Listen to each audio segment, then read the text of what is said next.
Here we are in the dark.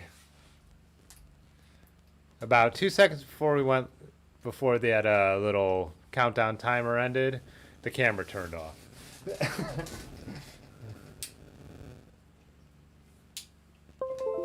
Here we go. Back in business. What's up, freakers? So, what's going on, guys? We got Patrick in here, Blackball, Jay Dandy, Pudgy. Yeah. larrgemarrge is live and in the studio. Is the freeze frame still frozen? I think we should be good again. Yeah, they're on delay. So, yeah, I think we're good. Yeah.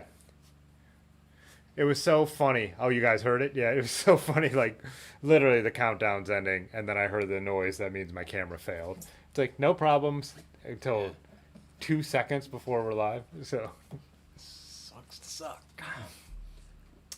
yeah, no idea why. Like I said, it's an old computer, but everything else works except that camera connection. But, what's up, William LeBron? So, me and Large were just out. We went for a ride with our buddy Andy, just cruising around a little bit. Stopped to grab a beer and something to eat on our way back, so we had some food in our stomachs, and ran into my brother, and then he bought us a beer, so then we ended up pretty much racing back here at a pretty good pace to get here on time, so but we were fine. Had a couple minutes to spare. So, what's up, Dylan? And let's get this up here. Wait, who was? Oh, yeah. William. Speaking of William, he was sitting there watching some Decline a little earlier. Looks like a coffee or what is that? Yeah, he said coffee. Oh, did he say coffee? Bold choice for evening time. Oh yeah. Oh, you read the caption. Enjoying a little YouTube and some coffee before the live stream. Yeah. It's too late. I can't drink coffee late. I can't drink it past noon. And then Patrick, what is this? So you've got some bitters, some vodka, some chiles? Something else. Bottle of... Yeah, what is that in the background? It looks like a bottle of wine, but the color looks like the color must be coming from the bitters.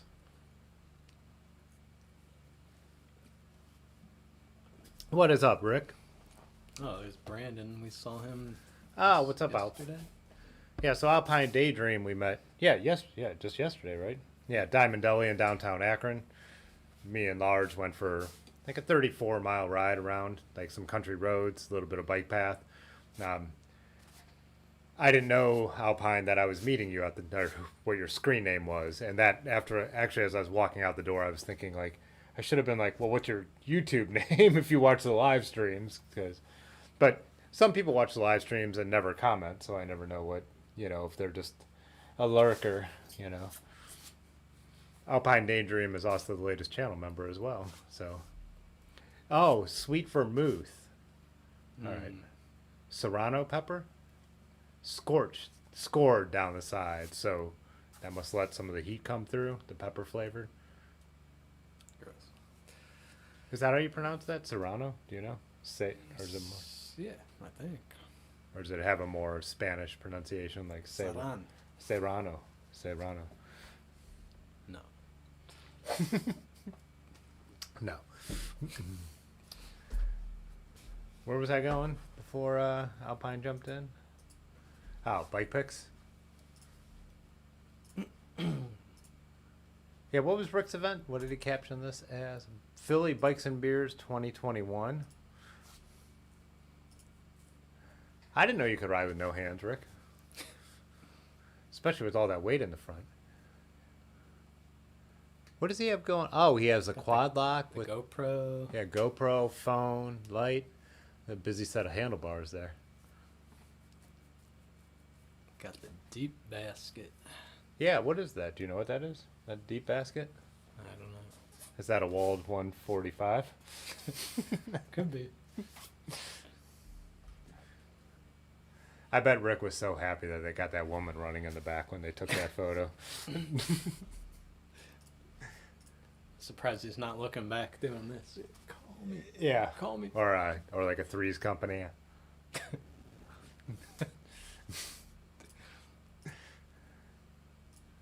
Oh, that's me. This is largest photo from earlier. We ran into our buddy Andy stopped by the shop, got a wheel rebuilt. Or what was he doing? Get tires? I actually Just didn't know. some bearings in his hub, Some bearings if in you the know hub. what I mean. Oh, bearing in the hub. Yeah.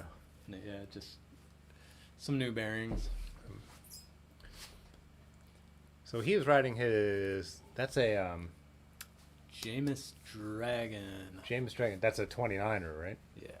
29er front suspension. We did a little bit of off road. Oh, good. He's got that, and he's got the single speed version of that. So 2 Jameis Dragons.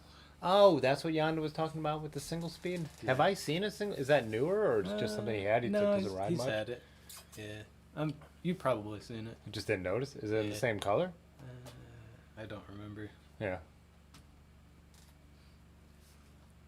Yeah, I was out on Otis's War Road again. He gets back in town tomorrow, and now my Rowley is built back up, so I'm probably going to drop it back off for him. Oh, then Patrick posted this. He scored one of Russ from Pathless Pedal's Party Pace stem caps, which are pretty sweet. I was looking at those, and I didn't know if they would work on any of my bikes. And by the time I even looked at the website, he had sold them out, like, I think within an hour of his video with those going live. But they're pretty cool looking. They look good. Like he said, because what, he said the way they anodized them or heat treated them, everyone came out a little different, like from Yeah. copper to brass. But I think almost any of them would look good on most bikes. There's not many bikes that those wouldn't look cool on. Definitely a black bike for sure, too. Spur Cycle. That's the name of that. Oh, yeah. It matches the dinger on that bell pretty well. Yeah, and the Spur Cycle bell. When we were out riding, Andy asked about your bell, right? And we just totally went blank on the name of Spur Cycle. So, yeah, one of those weird random things where all of a sudden you just can't think. I think the older pictures, well, there were some from the last stream. There's Dylan's latest full suspension build. I was so busy last week that I've only been able to glance at everyone's photos. Is Swoop the brand or is that the model? Do you know? I can't remember. I don't know. I need to get back through the feeds a little farther. Oh, then Summit Perry with the gas can on the... Do you know this bike? Have you seen him? That's his e-cargo bike, right? Yeah. Oh, and that's like a handlebar, so you could seat someone on the back there too, like the kids. Is that what that is? Or is that just to stop stuff from sliding forward and smashing into you? Yeah, I don't Probably know. either way. Oh yeah, that was Dylan out on the new bike too. Tearing it up.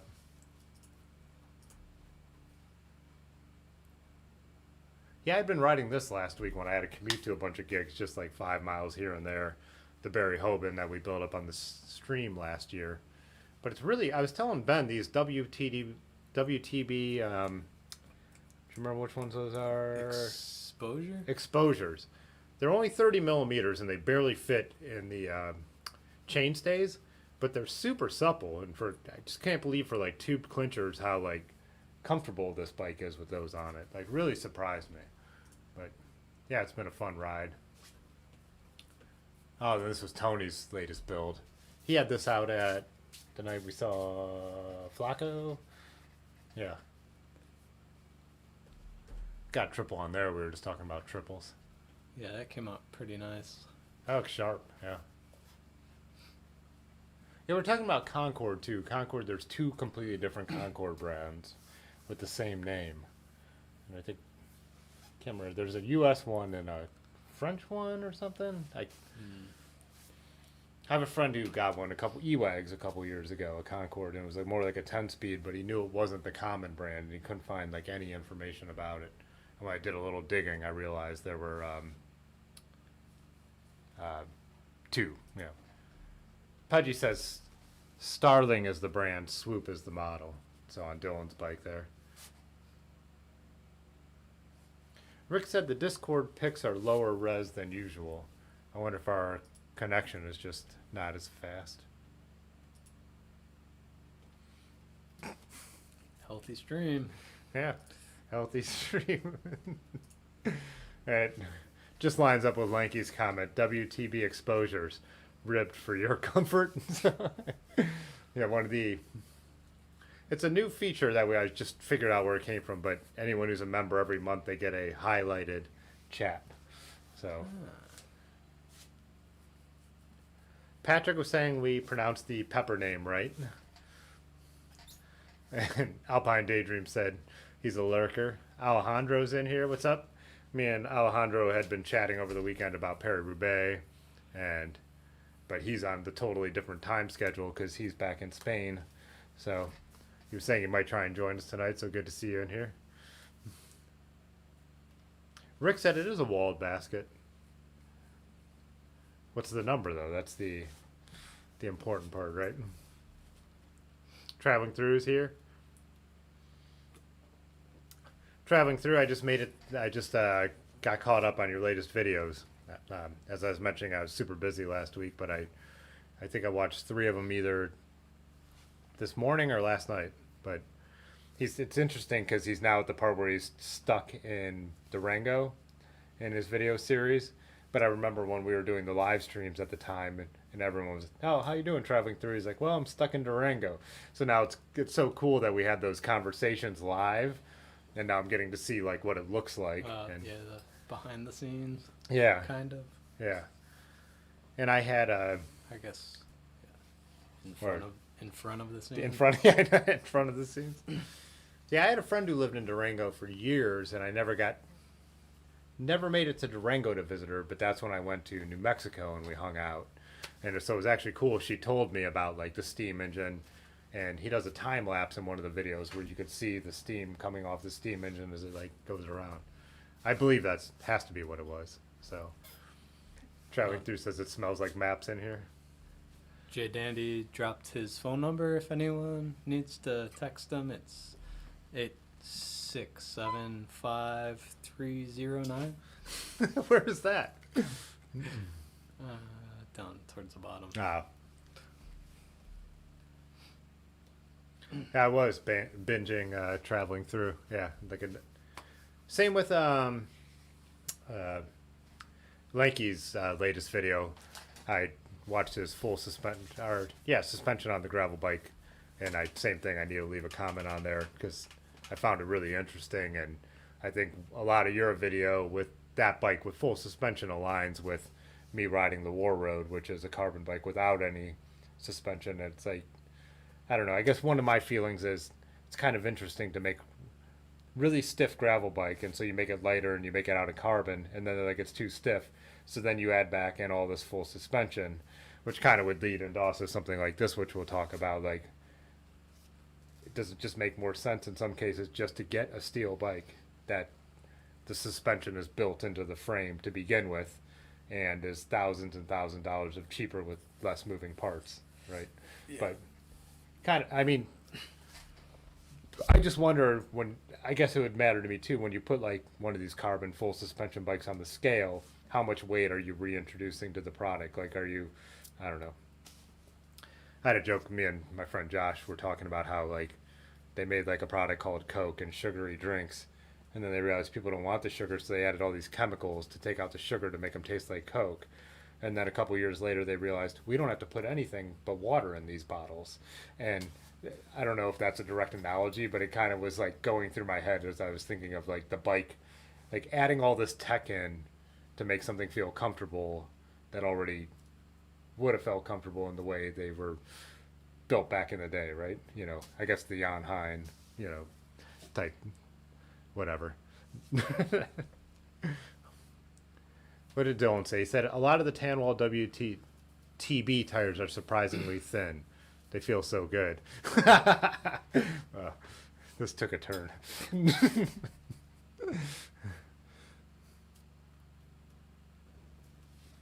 So you actually do have to worry about shredding them. So you have to pick your lines carefully. So for me, riding the WTB 30s, I'm already on 30 millimeter still 30 mil tires, picking my lines on the streets of Akron, picking my lines carefully, not to hit something. But I am pretty amazed by how much of like road vibration they do take out.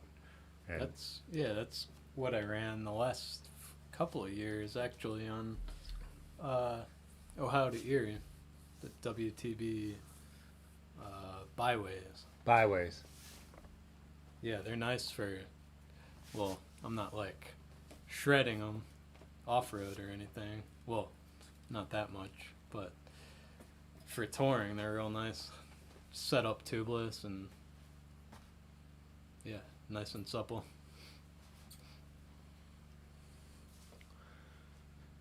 Durango is Blackball said Durango is one of his favorite places. Everyone's into mountain biking, and we were just having dinner with over at our friend AJ's coffee cocktail bar, and his wife was mentioning one of our high school buddies who's out there and was saying how Durango is all mountain, like so many mountain bike trails, and traveling through mentioned that in his video as well.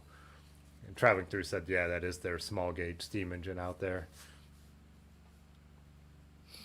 Hit Pedal the Peaks Bike Shop. It has a great vibe. I'm sure. I don't think it's. I'm trying to remember. So, traveling through was stuck there because one of his brifters broke, and the bike shop said they could fix it by the morning, and then they realized they couldn't get any of the parts, as everything is going still to this day. So, I think he had to order one on eBay and get it shipped out there. So he was there for like 3 or 4 more days waiting for it, but.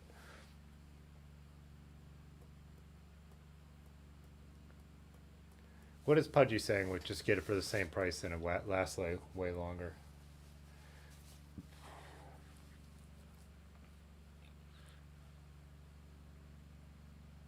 I don't know. Can't remember whatever I rambled on about that. Probably mentioned that, but yeah, yeah. Traveling through his videos were interesting. I was thinking of one other thing with. Patrick asked if anyone's been watching Ryan Van Duser's vid series on the Colorado Trail. I haven't. Since a bunch of you have brought him up, I've subscribed to his channel. But since I have, like I said, I've been so busy, I haven't even watched most of the stuff that I'm subscribed to. So.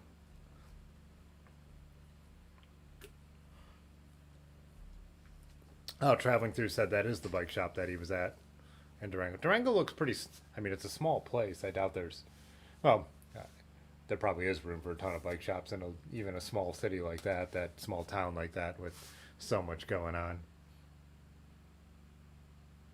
Oh, that's what Pudgy's saying. Just get a titanium bike for the same price as a fancy carbon squish gravel bike. Yeah, and I think that's kind of what I would lean towards, because you're introducing, and Lanky says this in his video, a bunch of moving parts that need to be serviced. You know, carbon has its place too, you know, but if you're not building the compliance into the frame that you have to put moving farts, did a real Molnar right there, back into it, to me it just seems a little, it seems to be defeating the purpose, you know, but Van Duser's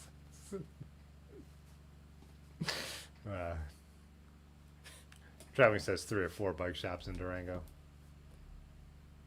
Yeah, the San Juans, that's where, and I guess I hadn't even realized that name. It must be like the back, like the western south side of the Rockies are the San Juans, and where Traveling Through was going is just beautiful, and it's, what, late spring by then? But, you know, still snow, like in the tall peaks, just, and when he hit the high point of the San Juans, he had a 30-mile descent to Durango, which just has got to be so awesome, you know. 30-mile descent. Yeah, 30-mile descent. Nice. Should we get into your build? So, Nah. just chill for a little bit.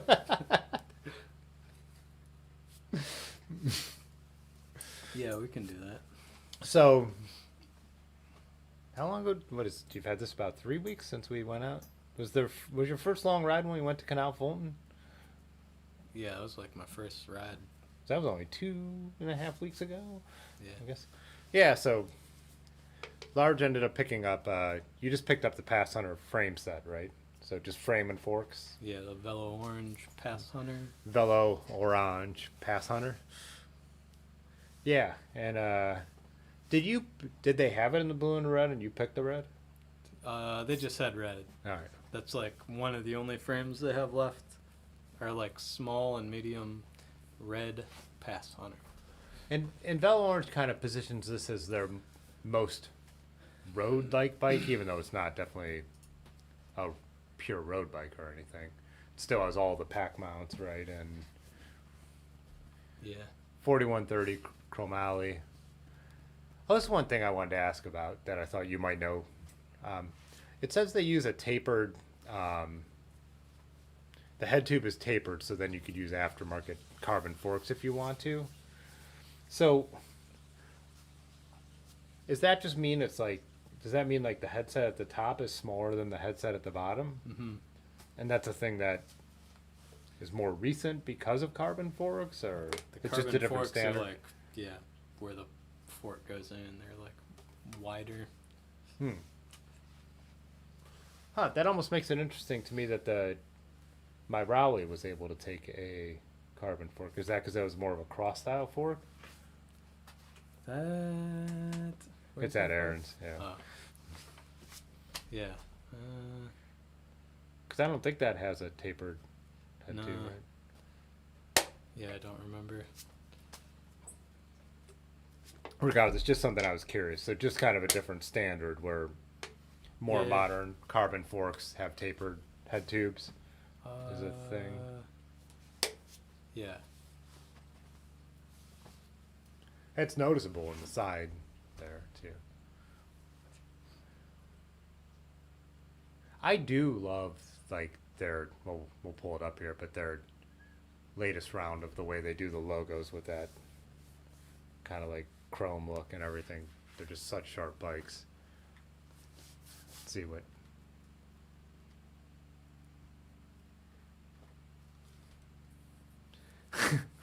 Rick said Dookie. Rick said he turned them off when he said Mother Nature is the greatest florist. Yeah, that's the kind of thing that would get under my skin too. Let's see what Pudgy says. Top is 1 1/8 and bottom is 1 1/2. All right.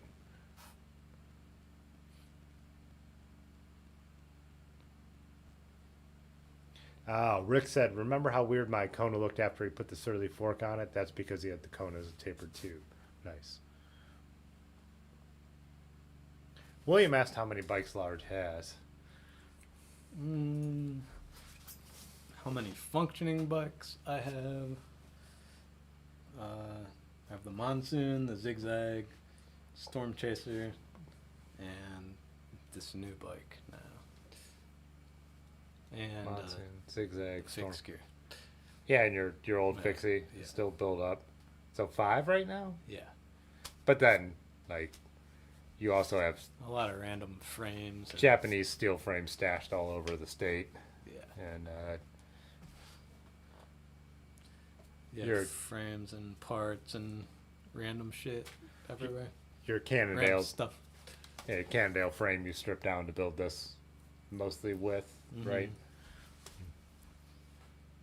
Yeah, this new bike is replacing my Cannondale touring bike, at least for now. So I tried to use most of the parts off of the Cannondale to swap to this that I could, but I did use some new stuff as well, which we'll probably get into. Yeah. I think, yeah, we'll get it. Yeah, Pudgy said 14 Nishikis. That's what I meant by Japanese Yeah. bikes stashed all Couple around. Miatas, Yeah. couple Nishiki. Stashed all over Northeast Ohio. Rick wants to know how many functioning brain cells you have. That might be less than I have, but Yeah. about 2.5. And then Dylan was wondering about the inspiration for the flat bars. So we should probably show them because they're brand new flat bars, right? Just even a whole brand new model. Yeah, that I got the frame and fork and the bars from Velo Orange. All right, let's show this. Let's show this guy. Hang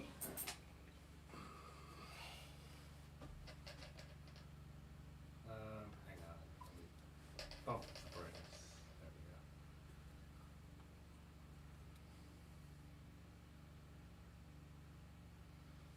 All right, we can try this so we can. Yeah, let's go through the build. So, you said you got the frame in the, so we know it's a Pass Hunter. Yep. Frame fork. And so, what are the bars? So, Dylan asked about the bars. So, why don't we start with what they? Yeah, these are the Velo Orange. I believe they're pronounced Sign. They're like SEINE bars. Pretty super wide, right? Yeah, pretty wide. I think they're 780 millimeters. Let me Uh, put this over even farther. They kind of remind me of those bars that Dylan has, the tumbleweed. Oh, like tumbleweeds. How wide did you say they are? I think they're 780 mil. 780. A little sweep. Yeah, they got a little rise, well, good amount of sweep. They remind me a lot of the Ritchie bars that I had on the Cannondale as well. But yeah, they're nice. I don't normally like flat bars at all, but these aren't bad. Yeah, so everyone wants to know why flat bars. Like, why did you decide to just something different to differentiate it from your other bikes? I wanted to originally do drop bars. I usually prefer drop bars, but it was kind of based on the stuff that I had at the time when I got the frame. So I think eventually it will be drops, but for right now, I'm gonna run the flats. Yeah, shifting, I have the SRAM wireless. I got it for originally to try out on the Storm Chaser, but I haven't really. That bike's kind of on pause right now.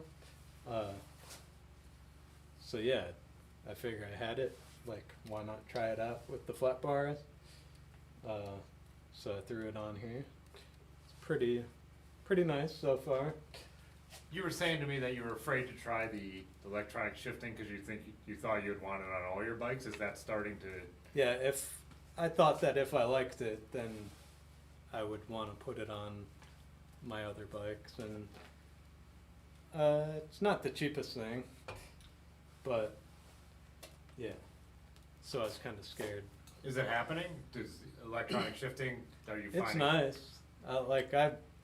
I don't have enough time on it, but I could definitely see the benefits of it, and could see, yeah, wanting to do all my other bikes with some sort of version of this. But yeah. So, what are your wheels? These are off the Cannondale. Yeah, these came off the Cannondale.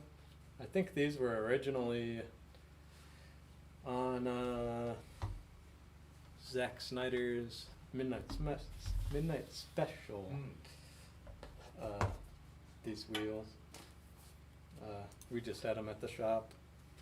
Otis let me use them on the Cannondale, and now they're on this.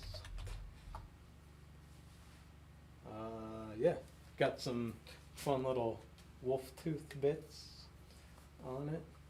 Yeah. Headset. I got a oval chainring, which I've never used before. I don't know how I feel about it. So you were saying you ended up getting it because that's all that you could get in the size you wanted at the time? Yeah, so when I made the decision to run the wireless shifting, yeah, all we had was these cassettes, which are great. I think they're 11 to 50, maybe 52 even. That is huge. So yeah, I was trying to get a bigger chainring than I normally run, because yeah, running a 40 to 50 would have been a little bit too easy, I think, for me. So yeah, the only thing I could find at the time big enough was this oval ring, which is a 46 tooth, which I guess is supposed to run more like a 48, being an oval. You said you didn't know how you feel about it. Do you notice it at all? It's noticeable, but it's not like in a good or a bad way, at least yet. I mean,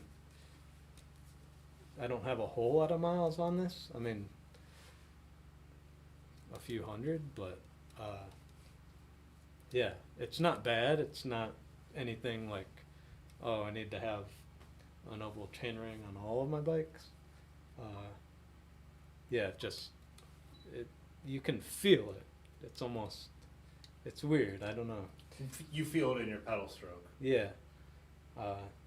But I don't know that it's necessarily an advantage or disadvantage in any way, at least at this point in time. William wanted to know the frame size. This is a small. That is a small. Yeah, he said it looks small. It's small. Yeah, it's a little bit smaller than my Gorilla Monsoon, which is a 49 centimeter. Yeah. Dylan said, 46.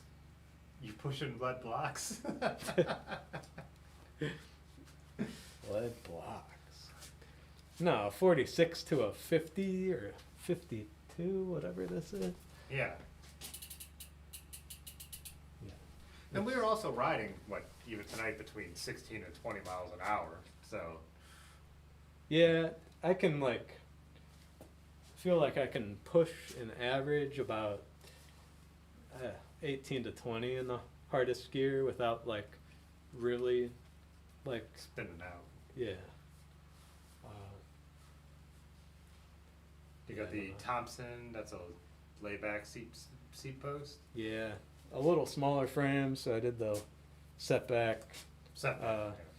I got the GRX crank set that I originally bought for the Storm Chaser that didn't work on that. Got the clampers that were originally for the Storm Chaser. Dylan will dig that you got clampers on there for sure. Yeah, the clampers are awesome. I really like them. First time trying them. First time with a lot of stuff on this bike. And then you got the Gilbert Tude saddle. Yeah, I didn't ask you how you're liking that. That I don't mind. I definitely prefer the Brooks B17, at least right out of the box. I've had this for a while, a couple of years. It does look broken in a little bit though. Yeah, it's starting to feel better. I ran it on the Gorilla Monsoon for a summer. Didn't really care for it, but yeah, it's starting to feel all right. Rick asked, "Is this your touring bike? Are you going to do a rear rack?" And before we went on, you were kind of talking about. Yeah, that's something I'm still kind of in the process of feeling out. So this, I don't think there's a rear rack. I don't know if you can see the mounting points on this, but they have a little mounting point here, almost like the mid blade, if you will, of this tube, which they even say on their website it's for a rack that doesn't exist yet. They do make the seat post collar where you can attach a rack to, but I do have the big saddlebag for touring, but I think I am gonna run a front, just a little rack with a basket in the front, and this does have the 3-pack mounts, so I'll probably run anything cages along with the basket and rack in the front. But I don't know if this will be my dedicated touring bike or kind of everyday commuter. I just need to ride it a little more and see what it's the best at. Yeah, just feel it out and it'll Yeah. kind of find its like place. I'll try a little bit of everything on it and see what I like and what I don't, and kind of go from there. But yeah, so far it's a fun bike. Yeah, sit down. I'll ask you. I had a couple questions about just from our riding chats. I'll ask you about while we're sitting there, so it makes more sense. Don't tell me what to do.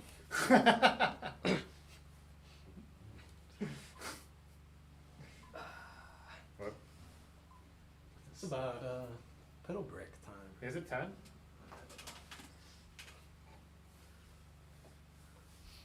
Camera's been working. Yeah, but unplug this. No.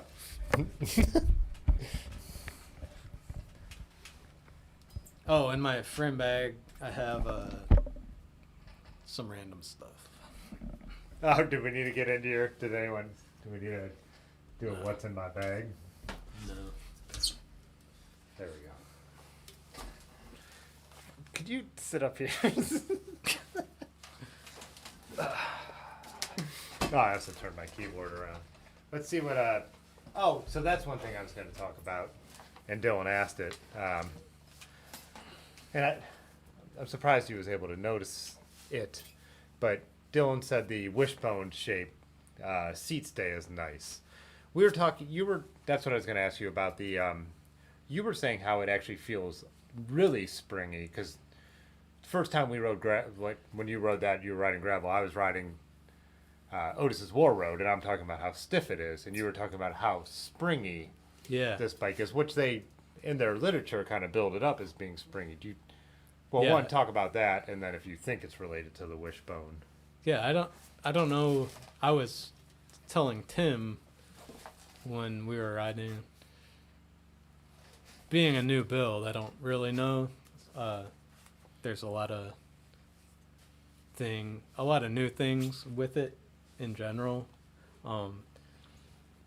But I couldn't tell between the handlebars, the type of steel or how it's put together, or just the tire pressure, but it felt almost too springy, like not stiff and rough, but just really bouncy when I got into off-road type stuff. Yeah, like I said, it could have been a number of things, being that everything's new. Almost like But, it was flexing, then pushing back, like springing Yeah, that yeah, way. just like Instead of just dampening, it was actually putting. yeah. But yeah, that could be a number of different things. It felt more like in the front ends, like handlebars, front wheel. Yeah, just a little different. I just saw Micah was in here, and what's up, Micah? I didn't realize it. I missed his comment. He said it's sweet looking. He asked what the bars were again. Oh, we already went over that. Micah, yeah, try and keep up. The sign, Velo Yeah. Orange signs. Sign. I think that's how it's pronounced. SIGNE. SEINE. SEINE. Ours is like the river. Saint? I don't know how you pronounce that either. That doesn't help.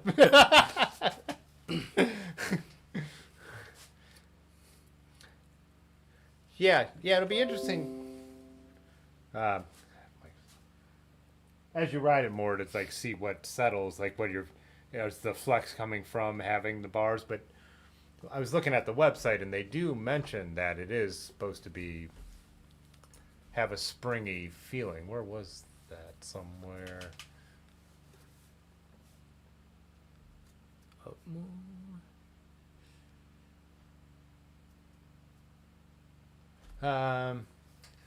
The wishbone rear triangle is a Velo Orange custom arrangement by simplifying the connection points and makes the rear end light and springy for optimal power transfer. Which Yes. sounds like a weird statement because to me, optimal power transfer comes from stiffness, not springiness, right? That I feel like more like, I don't know. There. That sounds like shorter chain stays, like Yeah, light and just, I don't know, quick. less metal too. Yeah, it's weird though. Like mine, it feels like in the front end more so. Hmm. But yeah, like I said, it could just be tire pressure, you know. Yeah. Here's the angled shot in case you didn't. I noticed Dylan noted. Dylan noticed, but that kind of shows it's a really cool looking, unique design in the rear. Yeah, I'm wondering in the front end being all steel. Well, you're running a steel fork on the Monsoon, so yeah. And yeah, I ran these same tires and everything. Tires same and wheels before. pressure. Not the wheels, but Oh, yeah. These are 47 byways, right? yeah, WTB byway. What are the wheels? Did you say what the wheels were? I think they're Alex. They have no branding on them, huh? No. Yeah, Alex. Pretty sure they're Alex. Rims. Novatech hubs. Novatech? What? Novatech hubs. Oh, Novatech, yeah. Micah said slow learner here. Thanks for the repeat info. Oh, Pudgy said the River Seine. Yeah, like the... Mm, Is that the river in Paris? Yeah, I don't know. right? I don't know. Somewhere in... What old Europe, as George W. Bush called it. Yeah. I don't think they sell any complete builds, Rick. Rick said insane in the membrane. I almost said that too. Oh man, you're losing a step if you're making the same jokes as Rick. Or I'm gaining one. Rick digs it. Rick said he can't see that bike with panniers. I know what he means in a way, but I'm also utilitarian, so once you start building stuff up the way just to do what you want it to do, it Yeah. just makes sense. Yeah, My truck... Oh, go ahead. I wasn't picturing racks in panniers when I got this. I think the front rack that I'm gonna put on is like Velo Orange also makes it. Could probably pull it up. Yeah. It's the Randonier racks There's so many words up there. accessory Oh, yeah. rack. Rex. Yeah, it's pretty tiny. If you scroll down to the bottom, yeah, Rando front rack. Ah, okay. So mid-fork mount, right? Yeah, it's tiny. So once you get that on with the basket, you can't even really tell that it's on there. No, those are cool. Rando racks. Who were just talking about a rando rack with? Someone was saying how they wanted to get a rando. Oh, Kenny. Kenny wants to do a rando rack and a rando bag on his Space Horse. Plus, I love Velo Oranges. Like their style on their bikes looks so good. Like Yeah, I always think their stuff would look, and they do make adapters for vintage bikes, but most, like that's a mid-fork mount rack, right? And you can't do that on unless you were gonna rib nut your bike. But yeah. AJ just got this rack for his Gorilla Monsoon. Hmm. He and Micah are about to do a fun-sounding trip again. yeah, so getting the basket on there would be a start, and then you do have the pack, like Yeah. like you said, the what The do you call that style of bag? That was just a saddle bag, yeah, long, skinny saddle bag, bike packing type. which would be completely different than the way you've gone the last couple times because you've really gone like double panniers, right? Front and rear on the Monsoon. Yeah, Yeah. that was just to kind of a test. I like the bags better than the racks typically. Hmm. But yeah, this last Ohio to Erie trip, I wanted to try out like the more traditional type touring setup. Like, yeah, the Panniers.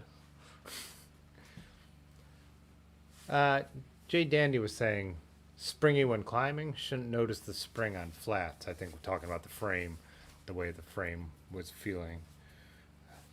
Do you notice it on? You were saying more off-road is when you start to notice the. I don't know if you meant flat bars. Oh, yeah. I don't know. AJ and Micah's tap out tour. Pudgy would Yeah, tap. where are you guys going, Micah? Yeah, Virginia. Oh, yeah. Virginia? Yeah, West send Virginia? send a map our way. Yeah, Virginia, West Virginia, I think it's Virginia. Pannier. I think the Y. You pronounce the Y, right? Pannier. Pannier. Pannier. Rick likes bounce for climbing. Not sure if I'm going to take Rick's climbing advice, but Rick is 7'3". I stiff as it can be for climbing.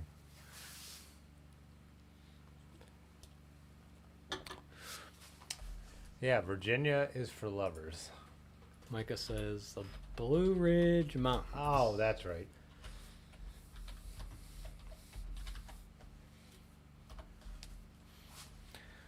Welcome to map country. Oh, by Big Boy's Guns? That mountain.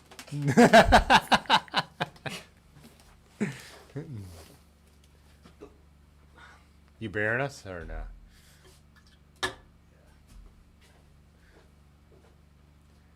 Where are you starting, Micah?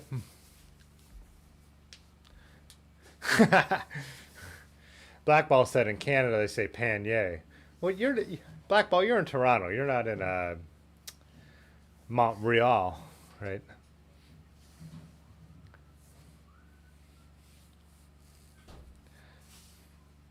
I'm sure in Mount Real they say Pannier, right?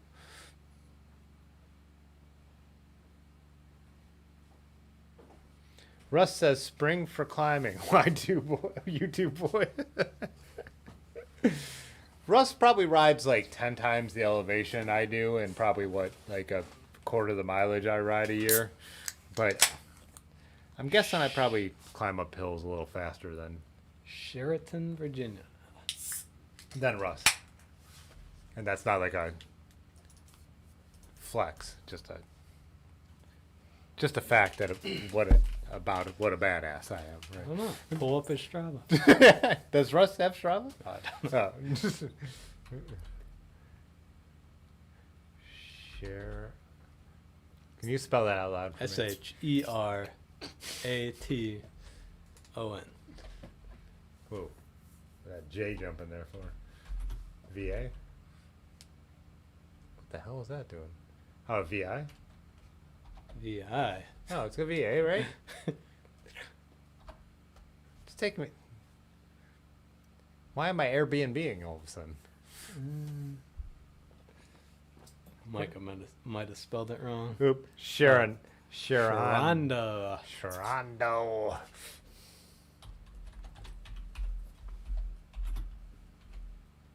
There we go. Sharonda Grosh. Yeah. Oh, there's the Blue Ridge Parkway. Blue Ridge Parkway North entrance. So let's see what we're dealing with here. Looks like a map. Yeah. Let's get way down in there in Toronto. See what they got going on. Satellite this? Oh, this is a little guy, huh?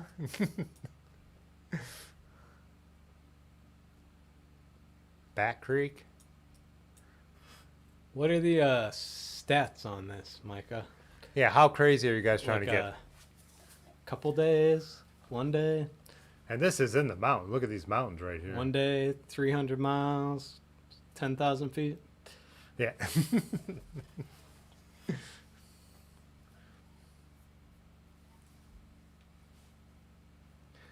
Yeah, not a, as Dylan said, not a flex, but a flex.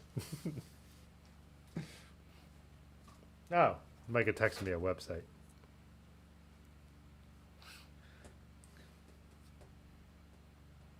How do I make that go to there? Oh, Just hold it up to the camera. yeah, we'll do it like what we did with Brad.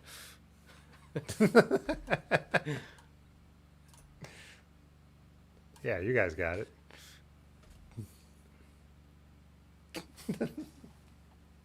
So the elevation is 130 miles, 15,900 feet.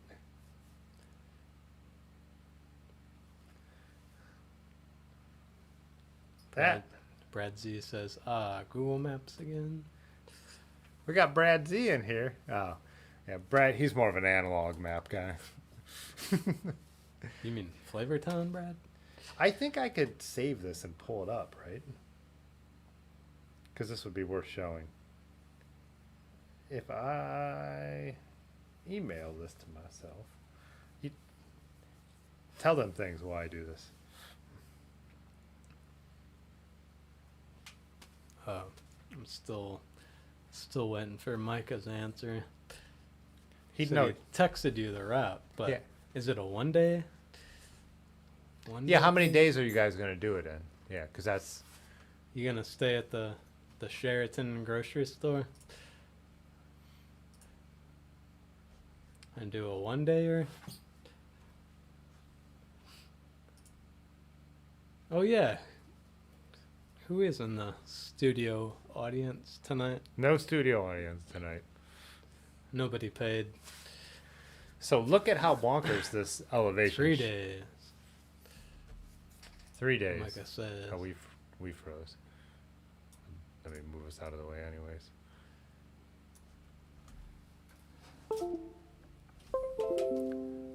This is some seriously climby shit, huh? So 5,000 feet a day.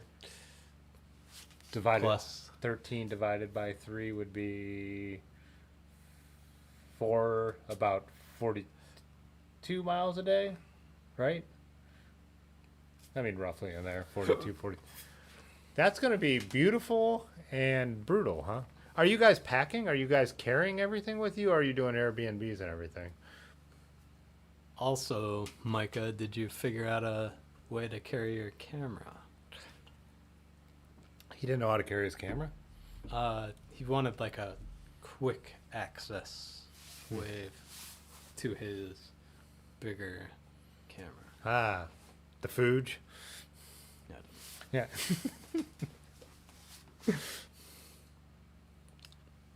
That looks like a tough ride, but I think it's going to be pretty cool.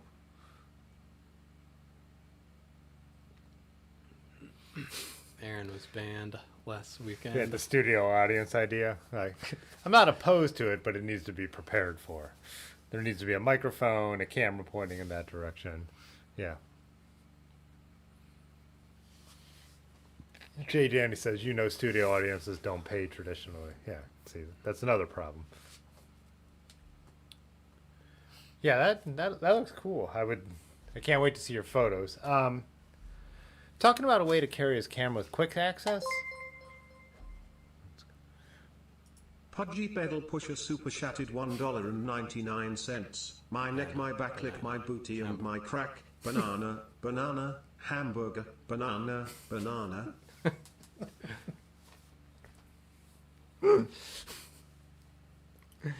Quick access, not on the body, Yeah. but on the Yeah. bike. That Oh, Micah's- not on the body. Because he said he has a pack similar to yours. Yeah. Or the same as yours. Something that. Oh, because he does have a peak design. Yeah, he has peak design. Yeah, I don't know if he had some options. I don't know if he'd Yeah. work that out or not. And the other thing with the Fuji, he said packing it. So, Fuji, right? Let me know, Mike. I don't know why I'm drawing a blank. I know you have one of the earlier. You're using one of the rangefinder style mirrorless. That's why it's making me think Fuji. The Fuji, as they say in the biz. But Yeah, I wouldn't be as worried about that either. Packing it either because there's not a lot of stuff to move. I worry more with some of them, like cameras, the IBIS, and all that stuff. That's why I'm afraid to put mine in my bags, because the shaking on rougher rides. You know, again, like, and not a weird flex. Just the more expensive stuff gets, lenses have more lens elements. I don't want them shaking around. I prefer them on my body to get that suspension. But no camera solution, wanted to bring in the full frame Canon. Oh, that's right, he got that Canon, but gonna have to leave it at home. Yeah, I forgot he picked up a slightly older model Canon DSLR. And same thing, I'd rather have it on my person, but this time of year you can't get caught in the rain and not have it in some kind of bag. So you can't just use, you know, like those Photo Peak guys. They just use those two strap things, kind of like. Well, you have one similar, right? Or yeah, and I think Decline does that sometimes with his cameras. I don't know how he ever does that living out west, but I always prefer the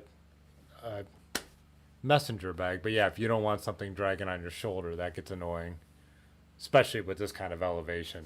If it's going to swing around front, you do not want to be climbing 5,000 feet a day, standing up and having something swing around on you. One thing I did, but it depends. I'm trying to think. Micah runs a basket, doesn't he? I had put I think he might be doing this on the Fargo. Oh, on the Fargo. I actually had an old holster bag, and for some photo events, I found a way to attach it to my bars so I could just unzip it, and like, if nothing was gnarly, my camera when I was shooting with my 5D Mark IV and my 6D was just right in there, and like almost like a Randonneur bag flips up like that. I was just able to pull it out really fast. Yeah, I think the problem we were running into is he has that Salsa anything cradle that attaches to his handlebars, which he was putting maybe his tent, something in the front. Strapped that kind of. So we were trying to see if there was a way to safely attach something to that, or like how to do it, but yeah. So Rick might have some solutions, because Rick carries his cameras with him. Is Rick a Fuge guy? He's a Fuge too, isn't he? Micah's trying to bring the Canon. Yeah, I'm stuck on the Fuge.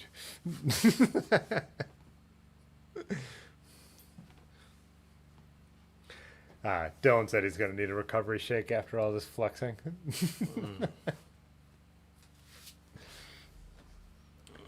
Let's see if we could zoom in a little bit on this. Yeah, give me some satellite on this. Yeah, where do they have that in ride? RW GPS. Do that. Oh, terrain. Oh, satellite. I wonder. So are you guys camping, Micah, Yeah, that's along good. the way? And the dots mean it's gravel, right? Bike paths? Oh, maybe? bike path. I don't know. Here, surface. Because they just changed that on ride with Yeah. RW GPS, as the kids call it. Micah is gonna take a mirrorless Panasonic GF1.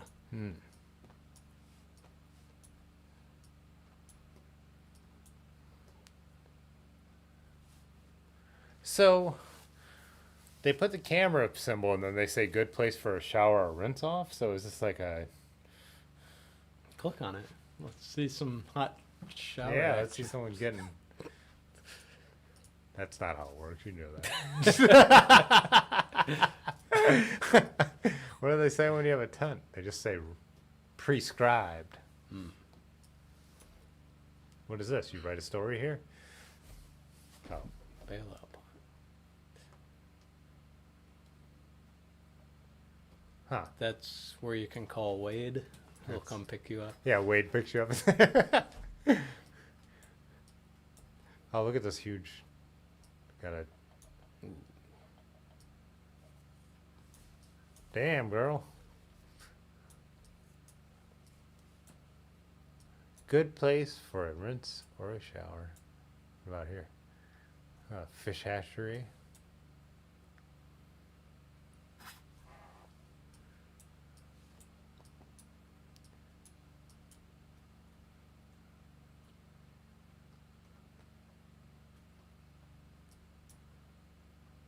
Yeah, that looks pretty sweet, Micah.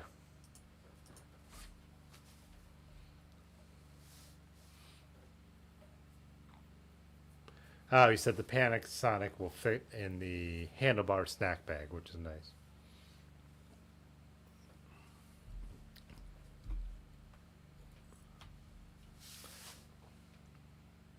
Micah said he usually shoots with the Fuji. Going to take the mirrorless Panasonic GF1 is tiny and worth nothing at this point. Yeah.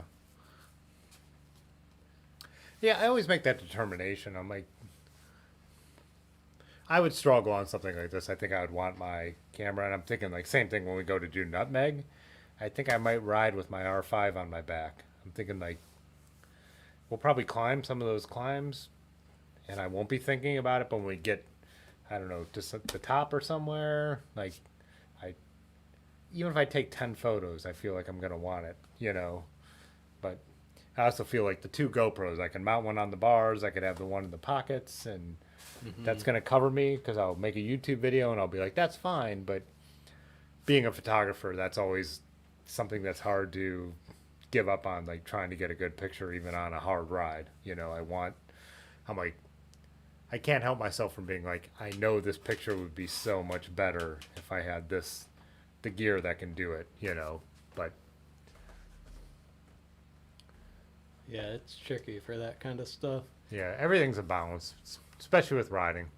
You know, this was the first year I rode with like my nicest camera on Ohio to Erie, and I probably only took like 40 photos I posted, but a couple of them I'm really glad I have. Like the one of Aaron coming up that hill in Amish country, giving like the thumbs up, or a couple of the videos I took like in slow-mo, you know, even with Micah when he's like standing by his bike. I'm like, I couldn't have got that any other way. Would it have ruined my trip not to have it? No, but it's nice to have the quality that you know you can do when, like, I mean, it's what I do for a living, you know, so.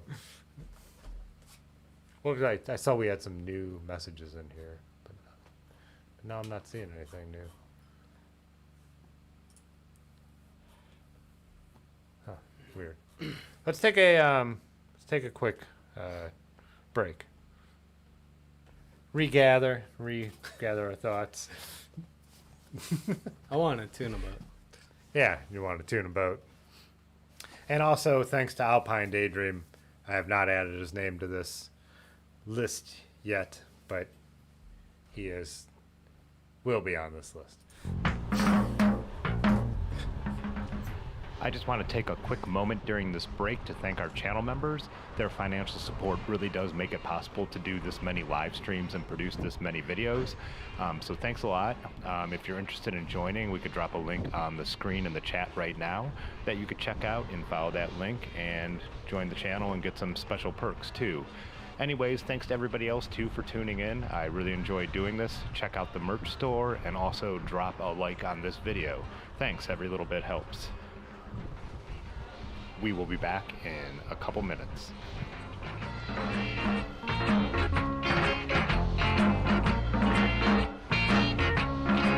I wanna tune a boat.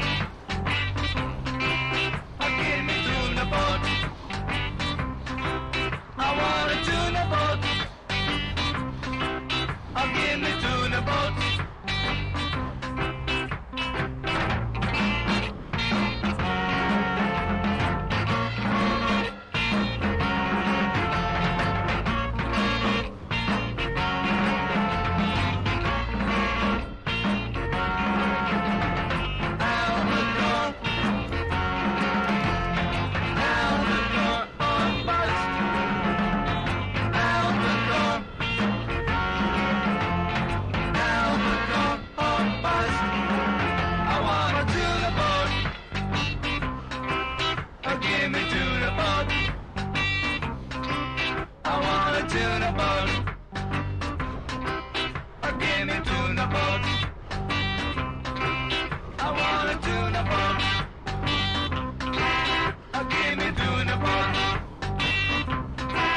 I wanna tune a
Hello, hello, hello, hello.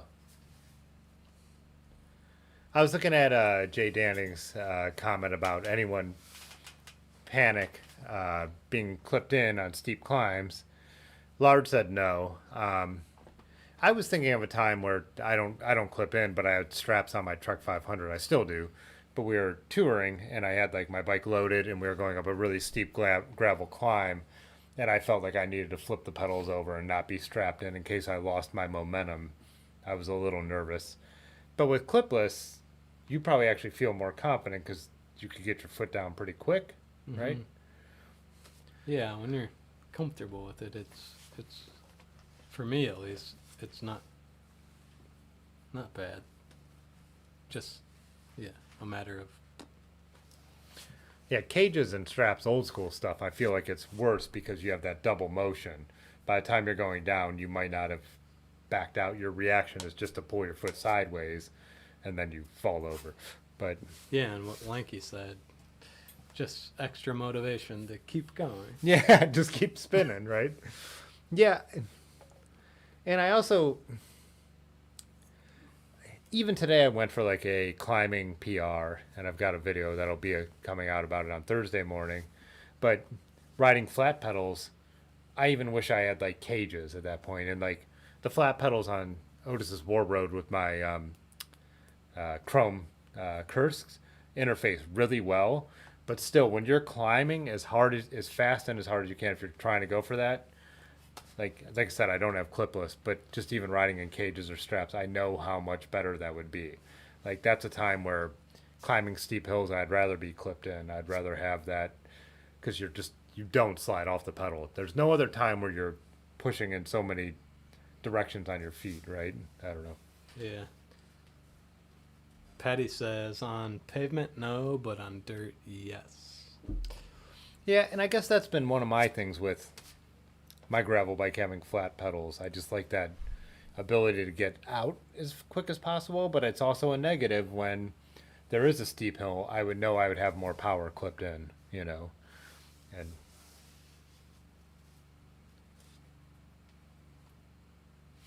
Jay Dandy says he just doesn't like the panic feeling.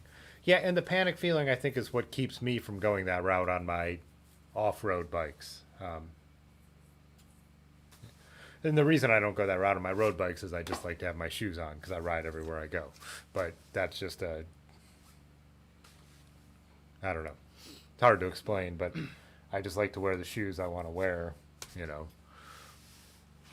Oh, there's a new photo. Oh, yeah. Oh, Alejandro drinking. I don't know what the beer is. Let's get it up there big. Abadia tostada. Abadia tostada. Yeah, I think you kind of nailed that. Some A lot of beans. foam. Yeah. A lot of foam. I remember pouring my first beer. Yeah. Oh, looks good.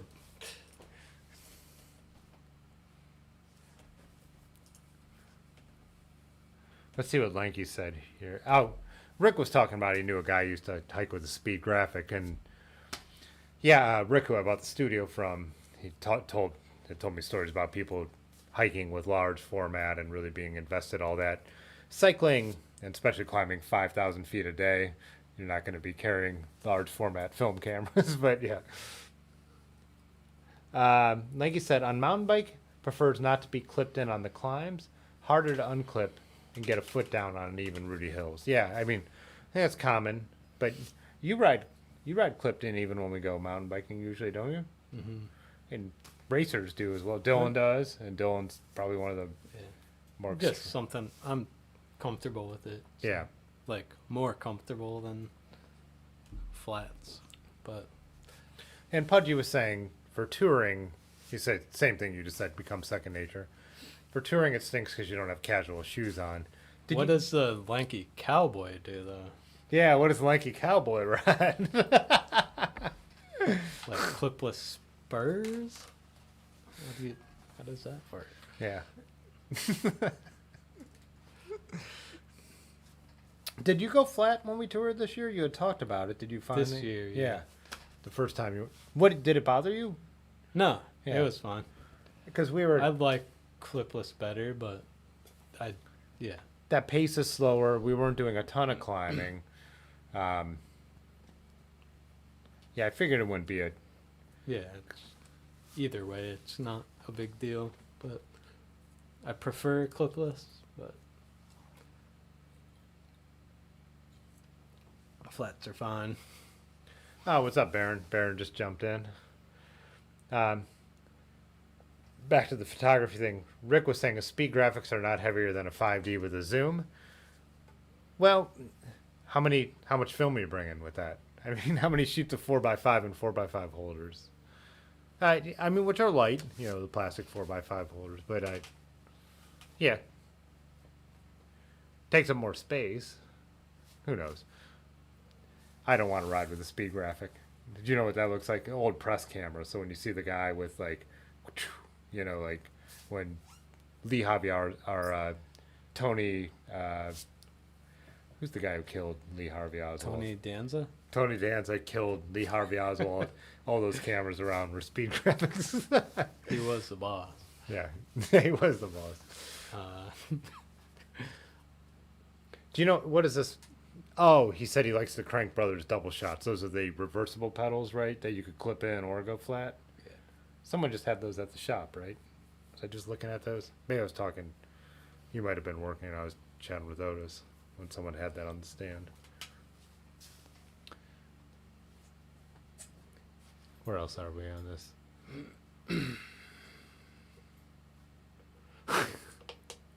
Jay Dandy said he's tired of falling down. I don't know, Jay Dandy. Is this a case of you can't teach an old dog new tricks? And I'm not calling you Jack Ruby, yeah.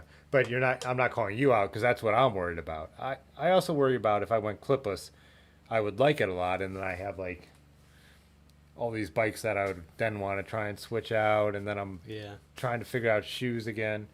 I was telling Otis the one reason I'm most interested in clipless is foot position.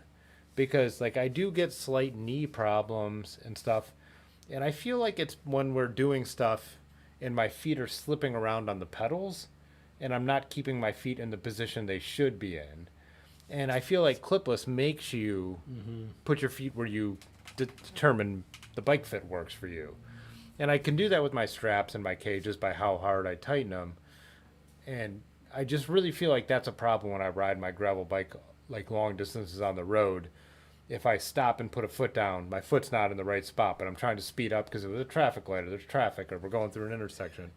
And that's like aggravating. Does that make sense in any way? That clipless would lock me in to where I need to be. It's not about like speed or power or wanting to look like a roadie. It's about taking care of my body in a way. I don't know. Rick said, check Discord, just chatting. What is that? Where did that come from? And Lanky said, don't do it. He's talking about the clipless though, right? I don't know. Not Rick telling me to check this out. Pudgy also said, for touring, flipping in or riding flats. Is that up a little bit there? For touring, it stinks since you don't have casual shoes on. Yeah, that's what I was.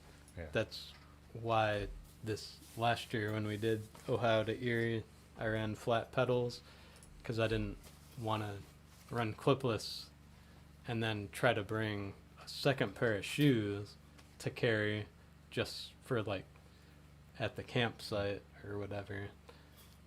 So I figured I'd try just flat pedals and regular shoes, and it was fun. That's why I brought it up, because that comment. That's what I saw, and I was thinking like, So Rick with the camera showing this and the weight, and I don't know, that's in like European or something. I don't know what it means. 510.4. Yeah, it's 510 point. Wait, 5 pounds, 10 ounces, 4 milliounces. I don't think my 5D weighed. Well, it's right there. Do you think that it's heavier than that? don't know. And that's like size is an issue. And even though it's called a speed graphic, it's a total pain in the ass. You're crazy. No one's bringing a speed graphic on a bike tour. Why am I even having this conversation?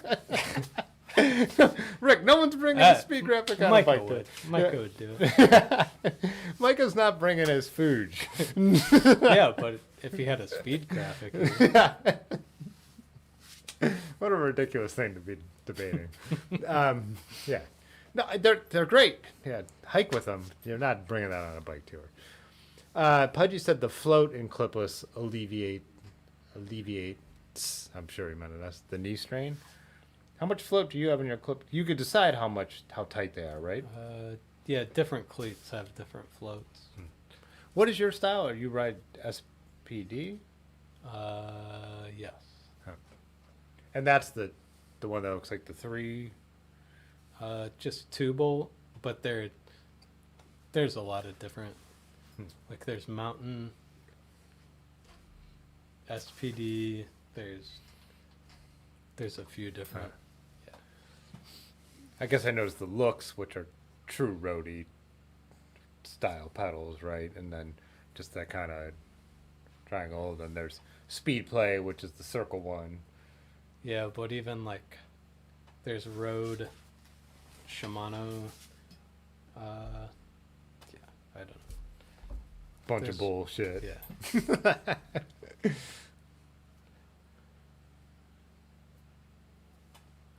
Patrick said he much prefers Clipless. He did fall down on Friday. Started to cross a wide road and misjudged the speed of oncoming car. Tried to turn out of it and went down onto the curb. Yeah, I mean, when any kind of like emergency reaction thing, there's so many things going on that, yeah, I don't think it's a reason not to ride Clipless, right? With time cleats, you can run them backwards and get more float. 2 float settings. Huh. Yeah, this is all over my head because I haven't done any of them. I would want like something that I know could fit into like more of the normal shoes, like those new chrome shoes. Or well, Dylan said he didn't like the new chrome shoes at all. I don't know if I can't remember what he was saying. His reasoning was if they were too. I know he sent them back though. Oh, this is a close-up of Alejandro's beer. Tostada. A Marzen, so yeah, fall beer. Toasted. Tostada. Oh, yeah, that's what he's saying. At the brewery we were at tonight, they were already out of their Marzen, their Oktoberfest. I was kind of hoping to... They had it in cans. Oh, really? Did you see that 4-pack said it was $32? Was that a 4-pack of growlers? Crowlers, I mean. Yeah. Angela Adams shot all of Yosemite on a bike. Look it up.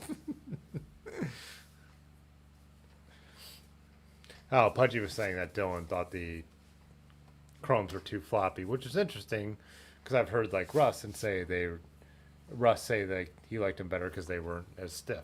But yeah.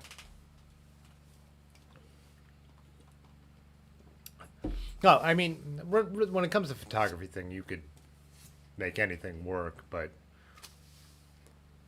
large format on a bike is not a practical thing to do.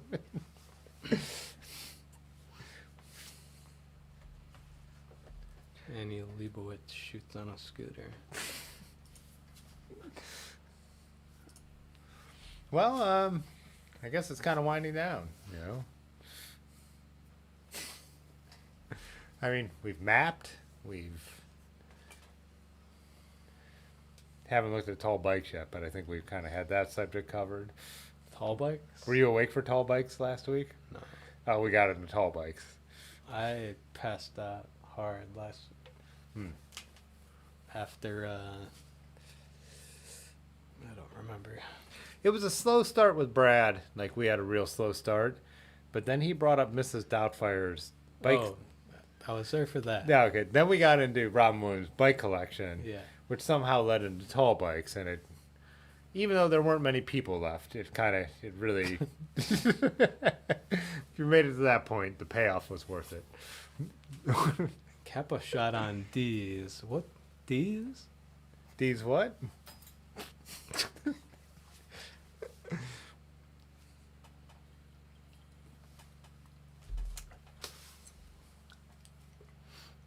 Oh, Lanky said he only came to talk Roubaix. So gross. But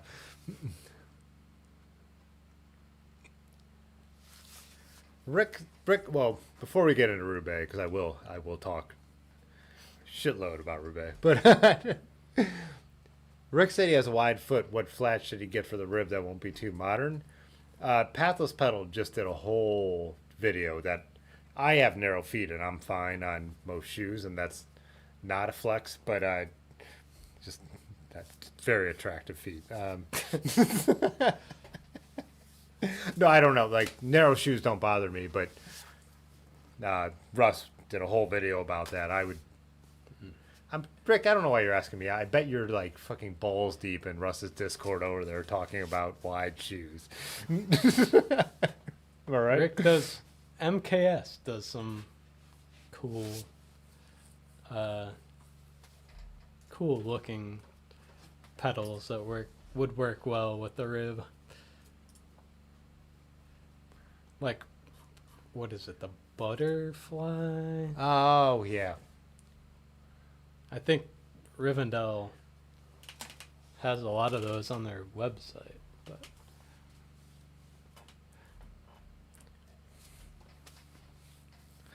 Tim's into feet. I have concubine feet. Yeah, Dylan said MKS for sure. So this was something interesting that Lanky had brought up, speaking Paris-Roubaix, that let's get this up here. So Lizzie Dagnan won Paris-Roubaix on 1x and tubeless. So one, Paris-Roubaix is flat. SRAM. Yeah. SRAM. Yeah. 1x, tubeless. But 1x makes sense with, like he was saying, with the wide range cassette you could fit in the back, and it's a flat race. I was also kind of thinking, though, like you do have to slow down in a wet Roubaix a lot, so. But still, even going, that's probably a 50 up front, when you guess? Like, Yeah. that's a big front ring still. 48 at the smallest. But 50-32 is still a good gear for someone as strong as pro riders to ride. Tubeless makes total sense for Roubaix, right? Because how many flats, like, lost the race. The one thing that I was thinking was interesting, so I was saying, Sagan went mechanical. Less things could go wrong. I know Dylan kind of was talking about that in a little bit. But, so Lanky here is talking about one pro cyclist we won't mention on a podcast. So Lance Armstrong's podcast. The cyclist would have been George Incapi.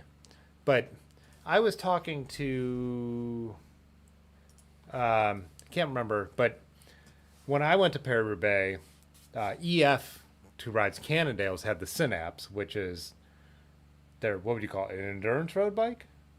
They even consider it a little bit of a gravel bike, maybe, like an in-between. Mm-hmm. Endurance road bike. And that's what they were riding, but at the time, that could fit a 35. And so when they had on the Eurosport coverage, the EF sport director on, who was saying they were just riding the Evos. But to Lanky's point, now you could run like a 30-32 on an Aero bike, you know. But I'm still wondering, at what point do aerodynamics matter that much? Roubaix is such an interesting race, though, because in a general pro race, you ride in a peloton. Aerodynamics matter less than you would think, because you're sitting in a bunch. Mm-hmm. Roubaix breaks up, and like Lizzie Dagnan went solo for 80 kilometers. So aerodynamics do matter a little bit. But I still wonder how much tire aerodynamics matter. So, saying I've been riding the War Road for the last 2 weeks and getting PRs, 47 mil tires. The aerodynamics of my shoulders and the bars and my chest just seem like they're going to outweigh a tire size aerodynamics by so much. And so Lanky's point was like, why don't they ride gravel bikes? And so he's saying Hincapie, I'm assuming it was Hincapie, was saying because 80% of Roubaix is still on the road, so aero matters. Mm-hmm. It's windy, it's rainy. So even though you might be solo, how much does tire aerodynamics matter in that equation? I think the wider tire would still be the better option. And again, we're saying pro tires 30, 34s, and tubular tires very supple. They ride handmade supple tubular tires even when they were riding on 25s compared to what we would be riding on clinchers. It's such an interesting race when you think of all those kind of factors. You're like, where is the middle ground? Like brutal, crazy cobbles. You might be breaking away solo, but you also might be going through giant puddles. Like it's so hard to think like what would be the choice, the gear choice. And like we were watching with Moscon when he flatted and got a new bike, he all of a sudden couldn't keep it upright. And all the commentators were suspecting there was too much pressure in those tires all of a sudden. Like they had them dialed in for Roubaix at like a lower pressure. So I don't know. It's really a fascinating race to dissect, to be like, what's the right choice in all these ways? But I think aerodynamics are still overrated, even, especially like or even at a race like Roubaix where you might be solo. I still think they're overrated. Does that make sense or no? I think it could. I think it depends. There's so many factors. Yeah, I mean, definitely pro tires are getting wider and wider. They're figuring that out. Like not even Roubaix, they're just on roads, but definitely when you're riding across, like if you get a flat tire, that amount of time should be calculated into your decision on tire width, right? And it should be like, well, the tubeless thing makes sense for that purpose, right? But you do have to calculate that in. Like a flat tire, if you could run a 32 at 50 or 60 compared to a 25 where you have to get it up near 80, 90, right? Not to pinch flat. Like that has to be a huge consideration. That has to outweigh aerodynamics, especially on a through axle bike. Now aren't they all through axle? Everyone's riding disc. So Dylan says, Tim, I think you're just reciting a GCN video. Am I? I haven't watched much of their. Stream Element says, buy some swag.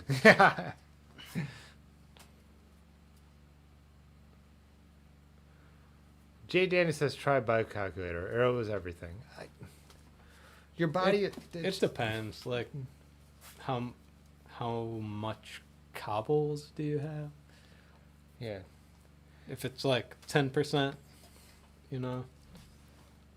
rough stuff and 90% road, then I could see that.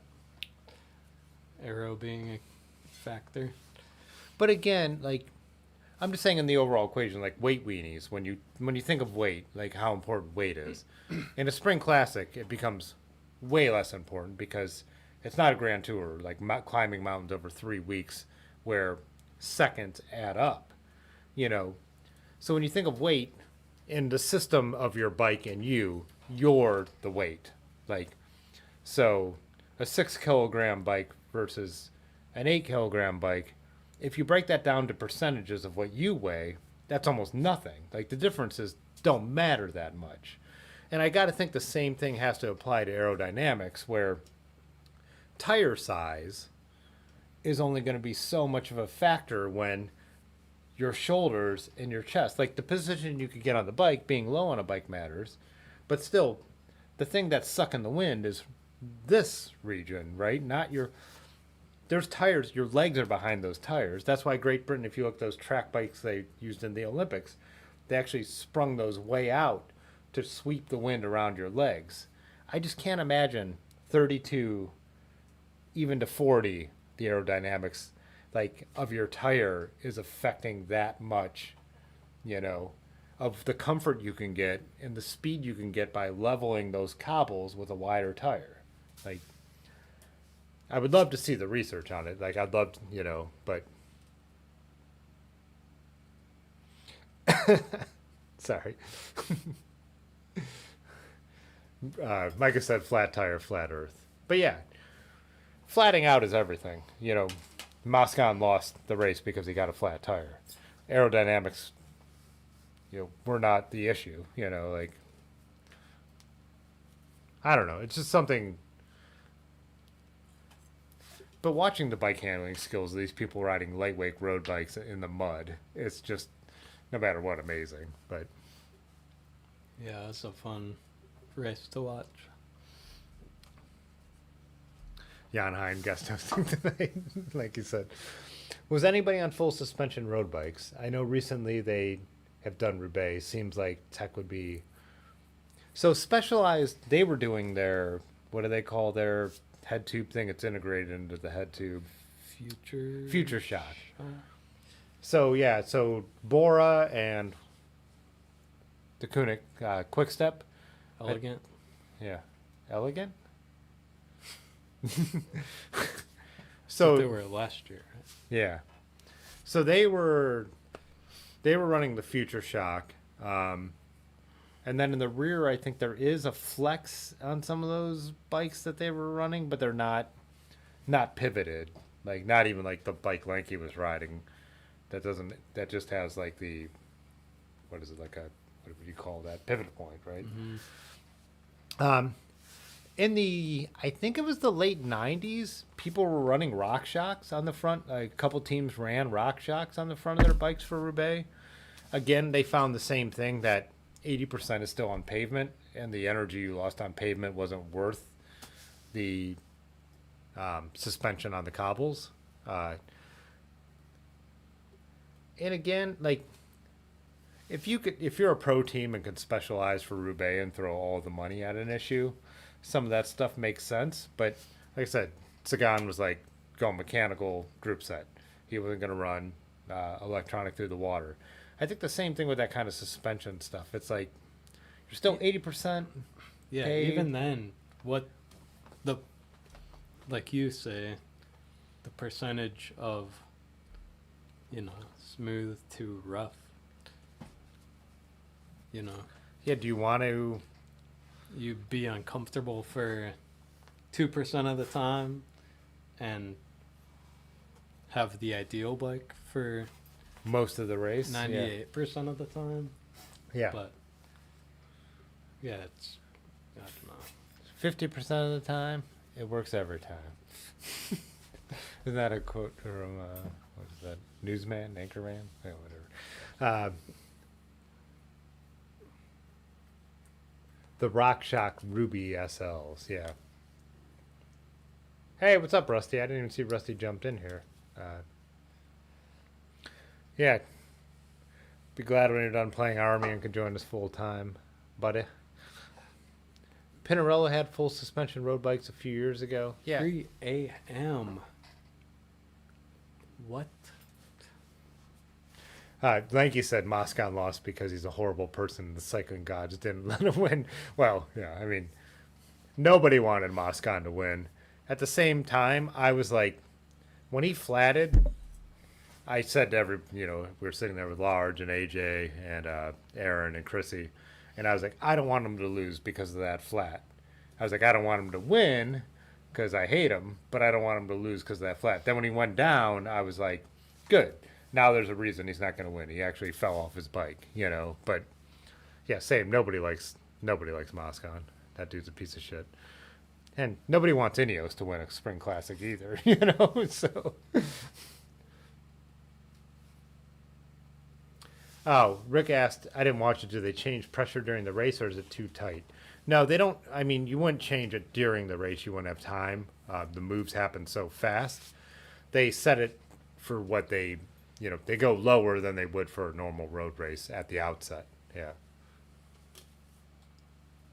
Lanky said gravel bike on the cobbles and swap to road. Is that illegal? No. So there are no I don't believe there's regulations on tire width.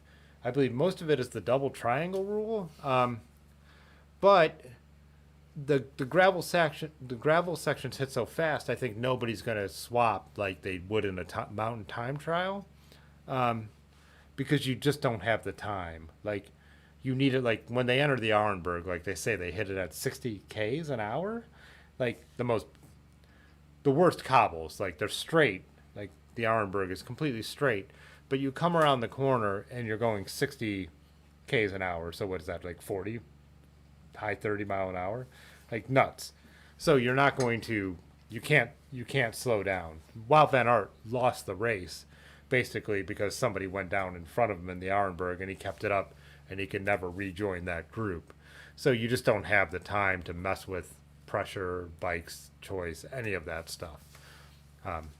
Especially if you're a contender. If you jumped off, everybody's going to attack you at that point. So, oh yeah, Micah said his dad has the carbon specialized Roubaix, which has shock absorbing inserts in the frame. Something like that makes more sense to me because you're probably still getting the stiff advantage of carbon. It's probably pulling out the high frequency vibrations and you're getting the weight advantage. Like the bike Lanky was reviewing with the suspension, that's where I get more like dubious, like I was saying earlier, on suspension on gravel bikes, because you're taking something that the benefits of the bike are its stiffness and its lightness, and then you're adding weight and compliance. At that point, why not just ride a steel bike or something where it's built in? Like, you're adding expense and technology into something that it's unnecessary. Like, it's just like you've overcomplicated an issue that doesn't need to be overcomplicated. I don't know.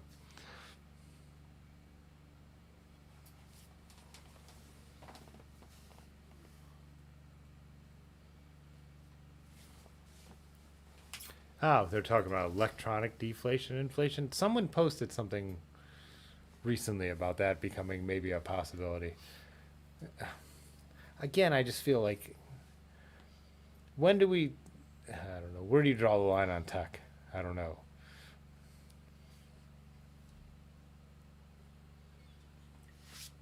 I'm not a racer, so it doesn't matter. It's more hypothetical. I like watching racing, but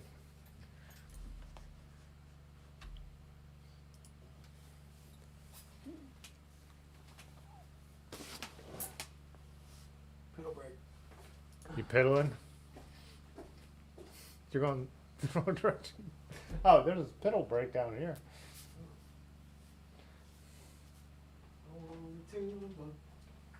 Tune the boat.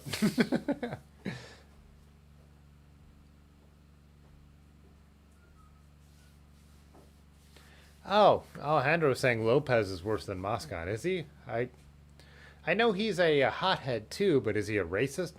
The problem with Moscon, like, I've watched him like throw other people's bikes and be a total dick, but he's actually like a total racist as well. That's why I don't like him. Yeah, so Pudgy's talking about like on the fly shock adjustments. I don't know. I don't want any of that shit. I don't need it. Like I said, I'm not racing. I'm not that.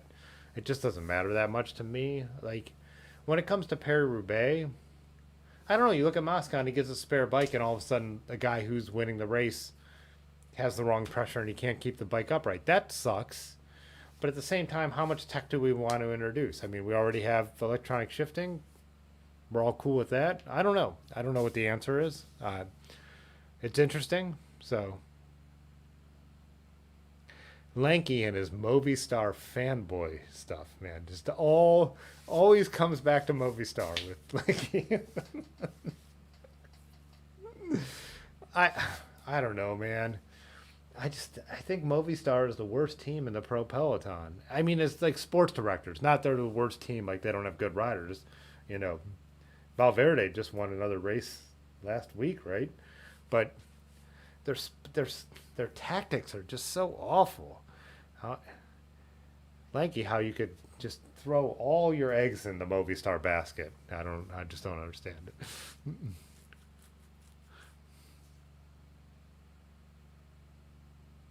Sorry, Alejandro, I know the Spanish team, but yeah, I mean.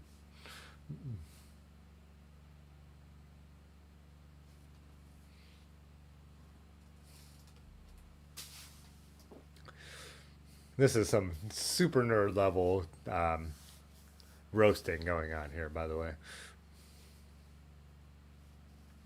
Yeah, Lopez, I felt bad for Lopez, you know, when he was on, is that when he was on Sky and Sky didn't let him ride up the, that airport road because Chris Froome was supposed to be the, I felt bad for him. Then he's gone everywhere since then and just not been that good. It's like Nicky Terpstra when he got out of a Quick Step because he wanted to be more of a star and he hasn't done a goddamn thing since. I don't know, you know.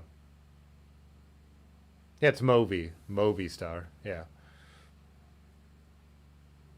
It's a Spanish telecom company or something like that, right? Alejandro would know. I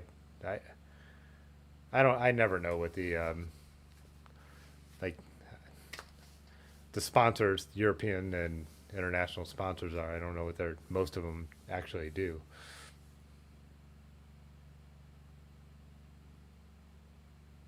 Dylan.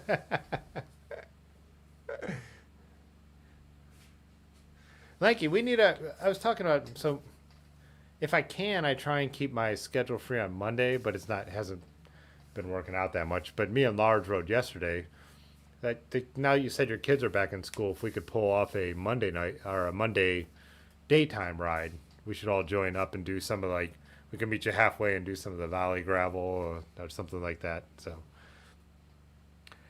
I disagree with you, Lanky, about EF tactics. I think EF they're like batting from below the belt. Like tactics are how they win. They don't have the powerhouse riders of other teams. They win based on good sports direction. So.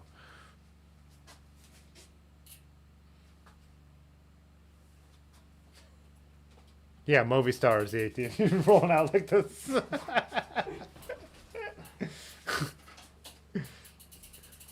Not even gonna say goodbye. Not even a soft kiss on.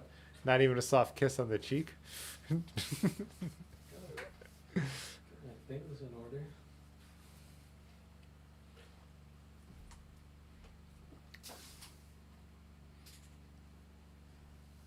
Yeah, I don't know. Like, I think Ineos is to technology what EF is to actually good coaching. What, I don't know. Jumbo Visma seems to be the combination of both. Like, they have like good sports directors, good talent, big budget. You know. All right, Dylan.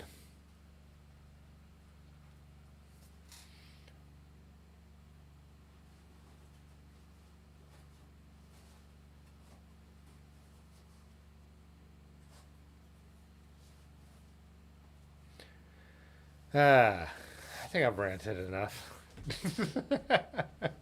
Oh, it's 10:44. Yeah. Oh, Lanky said Mondays are good for him. We should try and pull off a Monday with Lanky. Talking to Large over there. It's so ridiculous that we haven't met Lanky in person yet. Rusty has. Yeah, Rusty's been here from Arizona. Rick's been here from Philly. I'm not putting this on you, Lanky. It's me.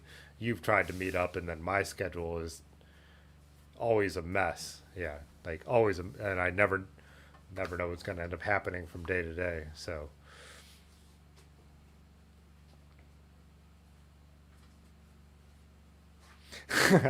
Like he's talking shit about EF. But It's after 10, right? yeah, it's 10:44. See you later, fuckers! All right, I'll see you tomorrow. See ya. I think we're gonna do a stealth burn. Is that the plan? Yeah, Where are we going? maybe Kent somewhere. Is there wood out there? We'll find something. All right. See ya. They make riders worse. Careers die at EF.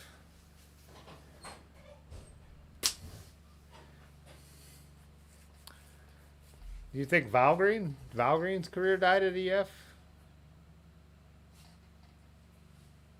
Has Sepp Van Mark done better since he left at EF?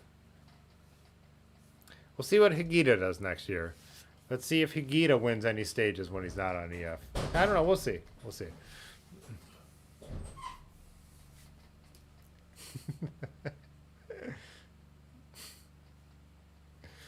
No, DeKooning is the ultimate classics team, and they always have been since.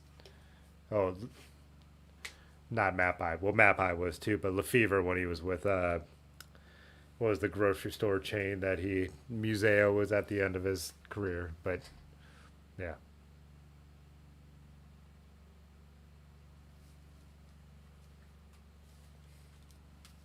Yeah, EF has always been a low budget team that has had some big wins. I think they won Paris-Roubaix the first year when they were Garmin back in the day in their first year as a world tour team. But yeah.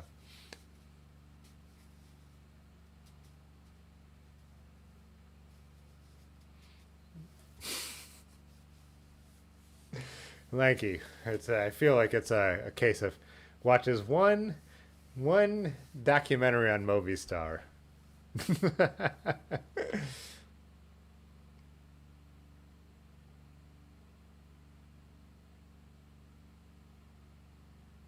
Oh, really, Blackball? He said if the U.S. border is open to Canadian cars, I'm hoping to be around our area on November 5th. If you're talking to me, on November 15th, yeah. I don't believe I have anything planned that far out, so I think I could hold that date. Yeah, Monday, November 15th, nothing on the schedule.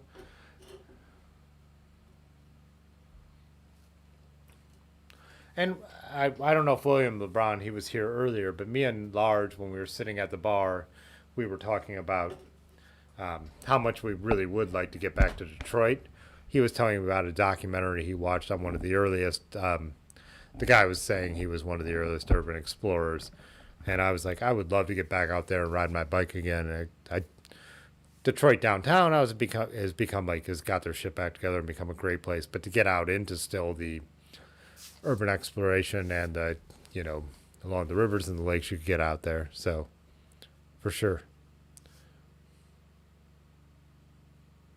Yeah, definitely hit me up, Blackball.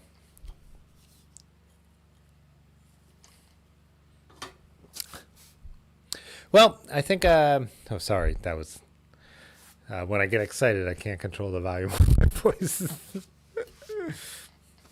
No, I mean, it's fun to have these pro cycling conversations because even if it bores half of you, it's what everybody does about football and baseball every day of the week, and I don't get to do out loud very often. So it's fun to have Lanky and Alejandro and the other people who pay attention to pro cycling to chat with. My friend AJ, who owns the coffee shops and stuff, he came over and we got to have like these debates, and he knows the history and all that kind of stuff. So yeah, it's fun to get to do what everybody else does occasionally. So, it's definitely not a pro cycling nerd channel, more of a graveling cycle thing we all talk about, but it is fun to get into the sports side of things. I enjoy it. I don't ride like that, but I do like to watch it and I do like to debate it. Movistar, EF, yeah. All right, Lanky. Yeah. We'll meet you on Monday, and you could just be in full Movistar team kit. They never change it, so I'm sure you could get like used stuff from like 10 years ago that would look exactly the same. So I think they changed the shade of blue once, but yeah. Thanks, Rick. I appreciate it. Lanky, I will hit you up. I'll try and hold next Monday. I said that was something I used to try and do, and me and Large would ride a lot. Got back into it yesterday, and it felt really good just to get out on a weekday and go get a coffee, do some riding. So it'd be fun to meet you out there. So, and we got to get together. It's ridiculous. I mean, you live like a half an hour from here. So, anywho, I'm gonna end it with that. Like I said, I thought I was gonna do the full War Road review, but I think I'm gonna do a video that I made today first on Thursday. Probably put out the full review on Saturday. Not sure yet about streaming on Thursday night. I think I'm probably going to be able to do it. I think we'll probably end up streaming on Thursday, but I'll drop that in the Discord when I know. Probably depends on the weather. Yeah, so a couple things coming up. Starting to make videos for the photography channel too. So that'll be cool. Once the time change happens, there'll be a ton more of that kind of stuff. So, yeah, a lot of plans, a lot of stuff I'm thinking about, but we're getting this like beautiful weather late into the fall, so it just makes you want to get on your bike, which we should all ride before we do anything else. But all right, guys, yeah, I will see ya. Okay, bye. All right. Okay, Yeah. this time I'm Fitzwater photo.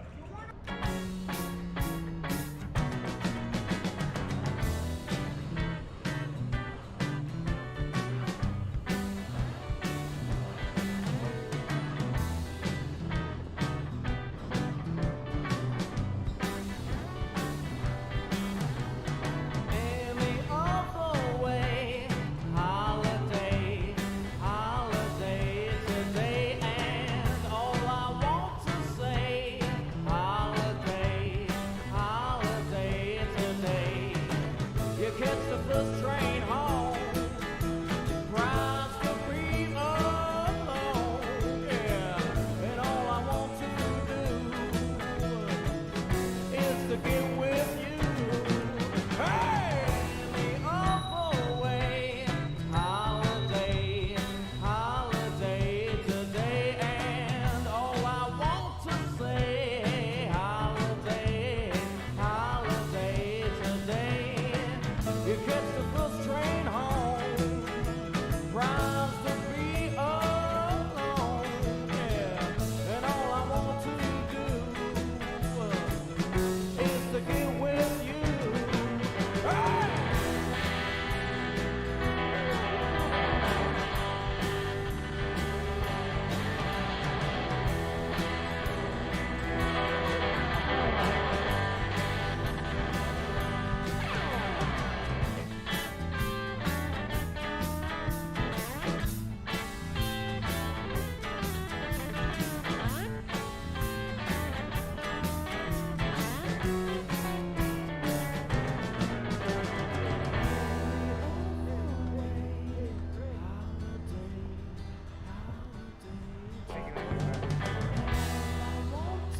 Thank you video. I need to make a new one this summary.